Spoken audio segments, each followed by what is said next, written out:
Dahil maulan, mga ka-reels, magluluto tayo ng sinibawan na manok na may malunggay.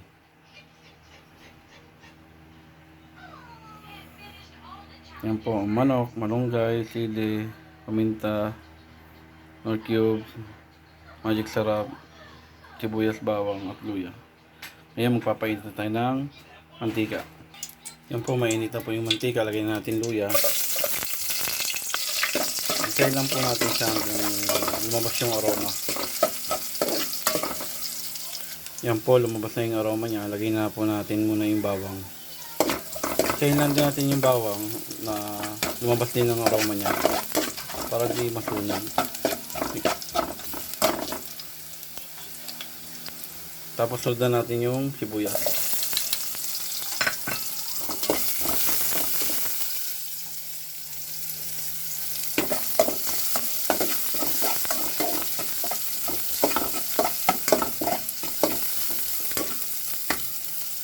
Ngayon luto na yung sibuyas, lagay na natin ng manok. Yan po, nalagyan na natin yung manok, pisay na lang po natin siya.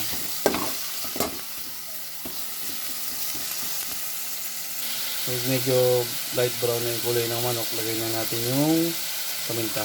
Tapos pisahin lang ulit natin siya. Kasi pag nagluto ng ganito, lalo na sa manok, niluluto ko talaga yung manok bago ako maglagay ng mga sabaw. Kasi pag ganyan po, lumalabas yung lasa ng manok talaga. Pag medyo matagal mo siyang ginisa talaga. Lagyan natin ng konting pampalasa. Yung the rest mamaya na. Lagyan natin ng sabaw.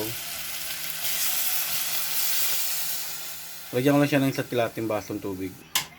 Ayan na po siya. Antayin na natin kumulo. Mga 15 to 20 minutes. Tapos, sundan natin yung malunggay.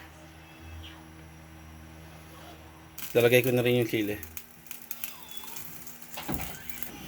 Lagay na rin pala natin ng chicken cubes. Dahil kumukulo na siya, lagay na natin ito. Si Magic na masarap. Tapos, lagay na natin yung malunggay. Masarap sana to kung may gabi, kasi wala akong nakita sa labas na nagtitinda ng gabi. Ayan na po, luto na siya. Thank you for watching.